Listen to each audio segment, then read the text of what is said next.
बिस्मिल्लाहिर्रहमानिर्रहीम जनाब, अस्सलाम वालेकुम। मैं हूं फैसल वकार। आप देख रहे हैं action accountancy. Become an accountant, accountant बनिए और एक बाइज़्ज़त जो है रोज़गार कमाइए। हमारे इस कोर्स के अंदर आज हमारी ये बुक कीपिंग की दूसरी क्लास है, जिसमें हम सीखेंगे कि प्रैक्टिकल वर्किंग किस तरीके से होती है। इससे पहले जो हमारी क्लास हो चुकी है, उसके अंदर हमने उसकी जो डेफिनेशन थी, बुक कीपिंग क्या होती है, उसको देखा था और वो क्यों ज़रूरी होती है, उसको हमने जो है कवर किया था। तो जिन हज़रात ने अगर वो वीडियो नहीं देखी, तो वो वीडियो जाके देखें, ताकि आपका जो दूसरी क्लास जो जब लेंगे, तो पिछली क्लास का कॉन्सेप्ट बेसिक वो आपके पास होना चाहिए। तभी आप आगे थोड़ा-सा चल पाएँगे। तो आज जो हम बात करने जा रहे हैं, बुक कीपिंग किस तरीके से होती है। आप एज़ अ अकाउंटेंट अगर आप कहीं जाते हैं, आपने कहीं अप्लाई किया हुआ है जॉब के लिए, आपका इंटरव्यू है और आपसे अगर ये सवाल आपसे कर लिया जाए कि भाई आप मुझे बुक कीपिंग में ये जो मेरा डेटा है, इसको आप बुक कीपिंग में जो है वो जो कन्वर्ट कर दें। यानी कि बुक कीपिंग में रिकॉर्ड करके बता दें कि भाई किस तरीके से होता है रिकॉर्ड, मुझे नहीं पता। मैंने पूरे महीने में मैंने क्या करा, क्या आया और क्या गया। ठीक, तो आपके जो अकाउंटेंट जब आप जाएँगे एज़ तो आपको इस चीज़ का पता होना चाहिए कि भाई प्रैक्टिकल वर्किंग में किस तरीके से काम किया जाता है। तो वही आज हम यहाँ पे सीखेंगे, उस पे बात करेंगे। मेरे पास ये डेटा है और ये डेटा एक कंपनी का है, अहमद एंटरप्राइज़ेज़ है, ठीक है? उन्होंने 31 जुलाई तक का हमें डेटा दिया है कि भाई आप हमें मुझे ये बताइए कि भाई मैंने पूरे महीने में मेरे पास कितना कैश आया और कितना कैश गया और कितना बचा हुआ है। तो हम इसके अंदर ये चीज़ मालूम करेंगे। पहले तो आप और मैं मिलके इसको पढ़ लेते हैं कि भाई इन्होंने डेटा हमें दिया क्या है, कि हमने जो इनकी बुक कीपिंग जो रिकॉर्ड करनी है, बनानी है, वो क्या बनानी है। तो सबसे पहले ये कहते हैं कि इन्होंने एक बिज़नेस में पैसे लगाए थे 2.5 लाख रुपए, बिज़नेस इन्वेस्टमेंट इन कैश, यानी कि 2.5 लाख रुपए इन्होंने बिज़नेस के अंदर लगाए। नंबर 1 तो ये बोल रहे हैं। नंबर 2 पे ये कह रहे हैं कि परचेज़ मर्चेंडाइज़ ऑन कैश, यानी कि मर्चेंडाइज़ कहते हैं अशिया को, कोई सामान खरीदा होगा, कोई रॉ मटेरियल जो लिया होगा, वो 18,000 रुपए का इन्होंने जो है यहाँ पे ले लिया। अच्छा, नंबर 3 पे कह रहे हैं कि भाई कुछ पैसे थे जो इन्होंने बैंक में जमा करवा दिए, cash deposit into the bank 10,000 रुपए से, ठीक? इसको हमने देखना है। अच्छा, सोल्ड मर्चेंडाइज़ ऑन कैश, वही मर्चेंडाइज़ यानी कि कोई अशिया इन्होंने बेच दी होगी, जो बिज़नेस कर रहे हैं, उसको बेचा होगा, तो वो ये इनकी सेल में आ गया। सेल क्या हो गई इनके पास, 22,000 रुपए की इन्होंने कैश की सेल इन्होंने जो है वो जो कर दी। नंबर 5 जो ट्रांज़ैक्शंस है वो परचेज़ फर्नीचर ऑन कैश। ठीक है भाई, बिज़नेस कर रहे हैं तो इनको फर्नीचर की भी ज़रूरत पड़ी होगी कहीं न कहीं, तो इन्होंने वो भी ले लिया। चलें, 24,000 रुपए का इन्होंने फर्नीचर भी ले लिया। अच्छा, cash receive Ali and sons, कुछ पुरानी सेल आपने इन्होंने की होगी तो उसका पैसा आया होगा आपके पास, ठीक? तो जो इन्होंने सही मायनों में ज़िक्र नहीं किया, सिर्फ़ यही ज़िक्र कर रहे हैं कि अली एंड सन्स, यानी कि हम ये सपोज़ कर लेते हैं कि जो कुछ माल बेचा होगा उधार के तौर पे, तो वो कैश इनके पास आ गया 18,000 रुपए का, ठीक? फिर नंबर 7 की जो ट्रांज़ैक्शंस है वो है सोल्ड मर्चेंडाइज़ ऑन कैश, यानी कि फिर इन्होंने कुछ सेल कर दी 35,000 रुपए से, वो सेल हो गई। अच्छा, नंबर 8 पे है कैश रिसीव हिलाल एंड को, वही बात आ गई जो हमने इससे पहले जो हमने ट्रांज़ैक्शन पढ़ी थी अलीसंस वाली, सेम आ गई। ये भी इनके कोई जो कस्टमर्स होगा जिसको इन्होंने माल बेचा होगा और फिर उनका पैसा आ गया 15,000 रुपए। फिर इन्होंने कैश पेड इलेक्ट्रिक बिल, अपनी ऑफिस का या फैक्ट्री का जो भी बिल होगा वो इन्होंने पे कर दिया। कैश पेड स्टाफ सैलरीज 30,000, यानी कि जो सैलरीज थी स्टाफ की वो इन्होंने पे कर दी भाई 30,000 रुपये से। तो ये सारा डेटा है। अब ये कहते हैं कि भाई मुझे आप बता दीजिए कि मेरे पास कितना आया, कितना चला गया और कितना मेरे पास इन हैंड है। तो हमने ये चीज़ देखनी। तो अब जब कहीं एज़ अ अकाउंटेंट आप कहीं जा रहे होंगे ना, तो आपको ये चीज़ें सारी जो है वो बतानी होंगी करके। क्योंकि मोस्टली ये होता है कि आपके सामने एक बुक रख दी जाती है कि भाई ठीक है, आपको आप कहने को तो अकाउंटेंट है ना भाई, ठीक है बताइए। तो ये मेरे पास काम है, चाहे वो आपको बैंक रिकन्सिलेशन दे देंगे, चाहे वो आपको जनरल लेजर आपको बनाने दे देंगे, चाहे वो आपको कोई पार्टी का डेटा दे देंगे, भाई इसको आप जो लेजर में उतार के दिखा दें, ठीक है? कुछ डेटा दे देंगे भाई कि ये मेरा महीने का है, ये मेरे साल भर का है, मुझे इसकी आप रिपोर्टिंग करके बता दें, इसकी क्या रिपोर्ट बनेगी। तो मुख्तलिफ ज़ाविये से आपका जो है वो इम्तिहान लिया जा सकता है। तो आप मैंडेटरी तौर पे जो है एज़ अ अकाउंटेंट जो है वो आप जब भी जाएँ रेडी होके जाएँ कि ठीक है, मैं जा तो रहा हूँ, मुझे पता होना चाहिए कि मुझे क्या-क्या आता है। तो अब यही हमारा कोर्स है, इसी को हम जो आगे लेके चल रहे हैं, ताकि मैं ये चाहता हूँ कि आप लोग इस चीज़ को सीखें और एक बाइज़्ज़त जो है रोज़गार कमाएँ। ठीक है, तो चलते हैं टॉपिक की तरफ।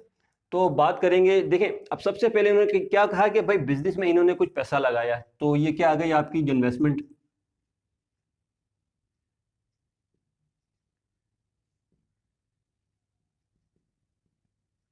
कितने से आ गई? 2.5 लाख रुपए से, ये आपने ले ली।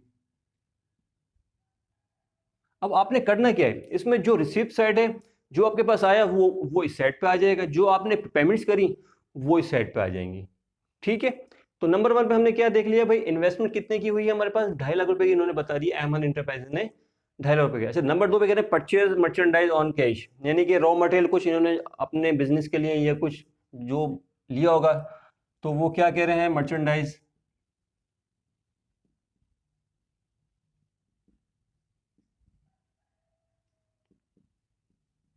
ठीक है, कितनी है, 18,000 रुपये। 18,000 रुपये से भाई मर्चेंडाइज भी आ गई। ठीक। अच्छा, नंबर 3 पे कह रहे हैं cash deposit into the bank, bank में कोई इन्होंने कुछ कैश जमा करवा दिया, कुछ कैश इन हैंड था इनके पास।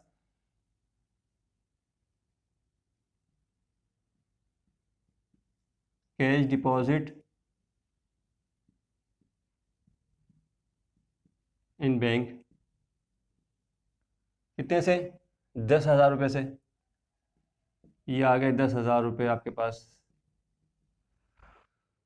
ठीक है, नंबर 3 पे कह रहे हैं भाई सोल्ड मर्चेंडाइज ऑन कैश, यानी कि कुछ माल इन्होंने बेचा था तो उसका पैसा इनके पास आ गया, तो इसका मतलब क्या हुआ कि इनके पास कैश आया, सेल करी इन्होंने, सेल की मद में कैश आया।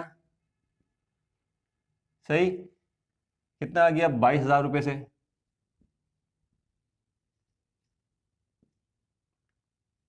ठीक है, number 3 purchase furniture on cash, भाई फर्नीचर खरीदा, तो जब आपने कोई चीज़ खरीदी तो आपके पास से क्या चला गया, कैश चला गया। जब कैश चला गया तो आपके ने क्या कर दी, पेमेंट साइड पे दिखा दिया फर्नीचर,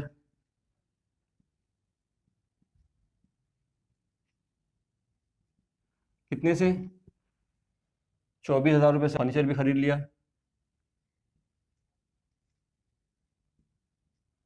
सही जनाब। अच्छा, इसके बाद कह रहे हैं भाई कैश रिसीव अली एंड सन से, इनको कुछ कैश रिसीव हो गया अली सन से, कैश रिसीव हुआ है, कैश लिख देंगे, कैश अली सन्स, ताकि पता चल जाए भाई ये कैश किससे आया है। अली सन्स का नाम लिखने का मतलब ये है, मकसद ये है कि भाई पता चल जाए भाई कैश हमें किससे रिसीव हुआ है, तो किससे वो रिसीव हुआ है, अली अंसर से, कितने, 18,000 रुपये। ठीक है, इसी तरीके से फिर इन्होंने सेल कर दी मर्चेंडाइज, कुछ इन्होंने बेची 35,000 रुपये की, फिर आपके पास इन्होंने सेल करी, ये आप सेल रिकॉर्ड कर लेंगे इस तरीके से, कितने से, 35,000 रुपये से। ठीक है, अच्छा उसके बाद फिर कैश फिर रिसीव हो गया अल हिलाल एंड को से 15,000 रुपये का, वही जो यही चीज़ फिर आ गई, कुछ पुरानी सेल का पैसा था, कुछ पहले सेल की होगी माजी में, उसका सेल, उसका कैश रिसीव हुआ है, किससे कैश रिसीव, हिलाल एंड को, कितना आ गया, 15,000 रुपये।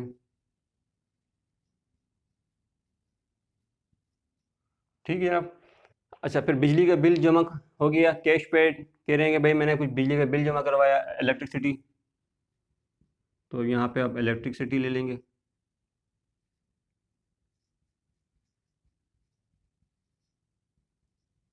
कितने से, 5,000 रुपये से।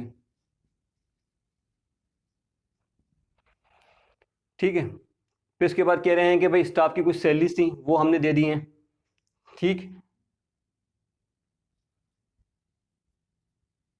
सैलरीज आ गई यहाँ पे 30,000 से।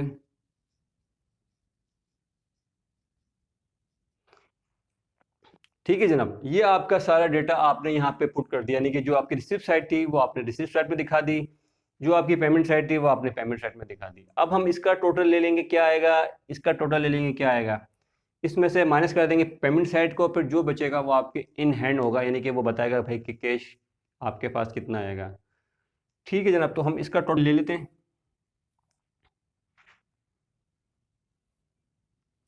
तो ये इस तरीके से आपने जो है वो अकाउंटेंट जब आप जाएंगे तो आपको इन चीज़ का पता होना चाहिए।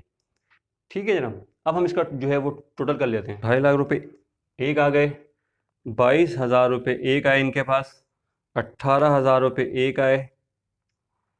ठीक, 35,000 रुपये एक आए इनके पास और 15,000 रुपये, 3,40,000 रुपये इनके पास कैश आया। कितना आया? 3,40,000 रुपये इनके पास टोटल कैश आया। अब इसी तरीके से पेमेंट सेट कर लेते हैं। ठीक है, 18,000 रुपये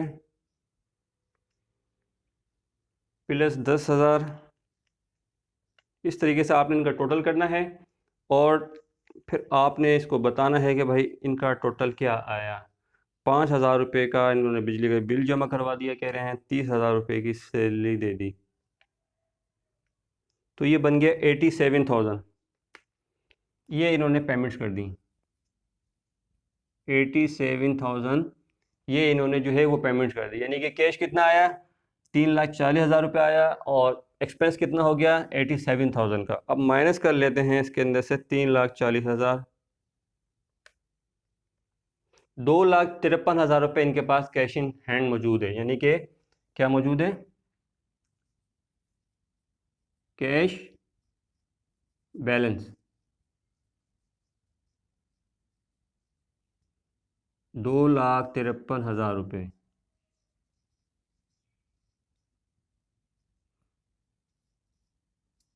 ये आपका कैश का बैलेंस आ गया 2,53,000 रुपये का। ठीक है जनाब, तो ये इस तरीके से आपने ये सारा डेटा होता है और फिर आपने इसको इस तरीके से जाके बुक कीपिंग के अंदर जो है आपने रिकॉर्ड करना होता है, जिसको हम कहते हैं बुक कीपिंग। हमने जो किया है ये प्रैक्टिकल वर्क है, क्योंकि मोस्टली इस तरीके से आपसे सवाल कर लिया जाता है, क्योंकि ये बेसिक स्टार्ट है। जब आप एज अकाउंटेंट की कहीं जाके बात करते हैं ना, तो बेसिक यही हैगा कि भाई आपको बुक कीपिंग रिकॉर्ड करना आती है। बुक कीपिंग बोलते किसको हैं या उसका मतलब क्या हैगा, ये चीज़ें जो हमने आज 2 क्लासों में जो है इन चीज़ों को पढ़ा और देखा। सही, तो आप भी जब कहीं जाएँ तो पूरी तैयारी के साथ जाएँ। मेरा कोर्स का इस कोर्स का बिकम एन अकाउंटेंट का जो ये कोर्स है, इसका मतलब ही यही है कि आप प्रॉपर तरीके से आप जो है अकाउंटेंट बन के फिर जाके आप कहीं अप्लाई करें। उसके बाद जाके फिर आपको जो है कोई मुश्किल का सामना नहीं आएगा। ठीक, तो ये आप इसी तरीके से हम और भी आगे जो प्रैक्टिकल वर्किंग करेंगे, जो भी हमारे पास जो भी टॉपिक होंगे, ताकि आपका एक कॉन्फिडेंस बिल्ड हो। इसकी आप प्रैक्टिस कीजिएगा, इस डेटे की आप इसको उतार लें, देख लें। आप जितनी अच्छी प्रैक्टिस करेंगे आप होगा। लेकिन एक चीज़ आप जहन में ये रखिएगा कि प्रैक्टिस जो है वो मस्ट हैगी। अकाउंटिंग जो है वो रट्टाफिकेशन नहीं है कि यार भाई ठीक है भाई वो मैंने इसको डेबिट कर दिया था, वो यूँ आएगा तो वो डेबिट हो जाएगा, यूँ जाएगा तो वो क्रेडिट हो। नहीं, आपने कॉन्सेप्ट बेसिक ये जितनी आपकी अच्छी होंगी, आपका कॉन्फिडेंस भी होगा और आपकी अकाउंटिंग भी उतनी ही अच्छी होगी कि आप किसी से आप बात कर सकते हैं, हाँ भाई मुझे काम आता है। ठीक है जनाब, तो बेसिक और कॉन्सेप्ट का सारा गेम है, ये सारा खेल है। मैं वही आपको बताऊंगा, सारी बेसिक भी आपकी मैं क्लियर करूंगा, आपके कॉन्सेप्ट भी क्लियर करूंगा, लेकिन मेहनत आपने करनी है। ठीक, एक चीज़ रिपीट कर दूं कि रट्टाफिकेशन का नहीं है। अगर आप रट्टाफिकेशन ला के गए, कोई रॉन्ग कहीं से भी एंट्री उसने दे दी घुमा के, तो आप जनरल एंट्री पास कर नहीं कर पाएंगे। वो हम आगे पढ़ेंगे, थोड़ा सा और एडवांस मज़ा आएगा उसको पढ़ने का कि किस तरीके से जनरल एंट्रीज पास होती हैं, आपका कॉन्फिडेंस और बिल्ड होगा। लेकिन आज आपकी ये दूसरी क्लास है, एज अकाउंटेंट जो आप बनने जा रहे हैं। ठीक है, तो अभी अब यहीं रहिए, ज़्यादा तेज़ तेज़ भागने की भी ज़रूरत नहीं, स्लोली स्लोली हम जाएंगे और बहुत सारी चीज़ों को कवर करते हुए जाएंगे, बेसिक को कवर करते हुए जाएंगे, कॉन्सेप्ट को कवर करते हुए जाएंगे। ठीक, जिससे आपका एक कॉन्फिडेंस बिल्ड होगा। आपका सबसे मेन चीज़ है आपका कॉन्फिडेंस बिल्ड, कि आपके हाथ पाँव ना काँप रहे हो जाके। आपने अगर बैठे हुए ना इंटरव्यू के लिए कि आप जा रहे हैं या किसी की जॉब आप जो अप्लाई कर रहे हैं किसी जॉब में, और आपको कहीं डेटा मिल गया, भाई अब मुझे करके दिखाइए, तो आपके हाथ पाँव नहीं काँप रहे हो। आपको पता होना चाहिए भाई हाँ मुझे आता है काम, डंके की चोट पे आप बोलेंगे, लेकिन वो तब होगा कि जब आपके पास कॉन्सेप्ट और बेसिक अच्छी होगी आपके पास। ठीक, तो हम इसके अंदर एक सेक्शन ये भी रखेंगे कि क्वेश्चन आंसर होंगे उसके अंदर। ठीक है, मैं आपके पास जो भी सवाल आते हैं वो मुझे बताइए, मैं पूरी कोशिश होगी कि मैं उसका आपको जवाब दूं। ऐसा ना हो कि आप सवाल पूछते रह जाएं और मैं जवाब ही ना दूं, ताकि आप कहीं बीच में फंसे हुए हैं किसी सवाल के, आपके जहन में कोई सवाल अटका हुआ है, तो हम उसको पहले उसको सॉल्व करें और फिर हम आगे चलें। ठीक, ताकि जिससे आपके लिए जो है वो आसानी हो। तो इसी तरीके से हम एक सेक्शन ऐसी वीडियो रखूँगा जिसके अंदर हम जो है वो सिर्फ जो है वो क्वेश्चन आंसर के सवाल होंगे, जो वो टॉपिक चल रहा होगा। ठीक है, तो इस चीज़ की आप प्रैक्टिस कीजिए। आप 10 बार पूछेंगे, कमेंट्स में मुझसे पूछें, जिस तरीके से पूछें, 10 बार पूछें, 10 बार आपको जो है वो बताया जाएगा। लेकिन मेहनत आपकी है, सारी तवज्जो आपकी है, पढ़ाना मेरा काम है। ठीक, तो ये हमारा था एक थोड़ा सा प्रैक्टिकल वर्किंग। उम्मीद करता हूँ कि समझ में आया होगा। आपको बताने का मकसद ये था कि आप अगर अकाउंटेंट बनने जा रहे हैं तो प्रॉपर तरीके से जाइए।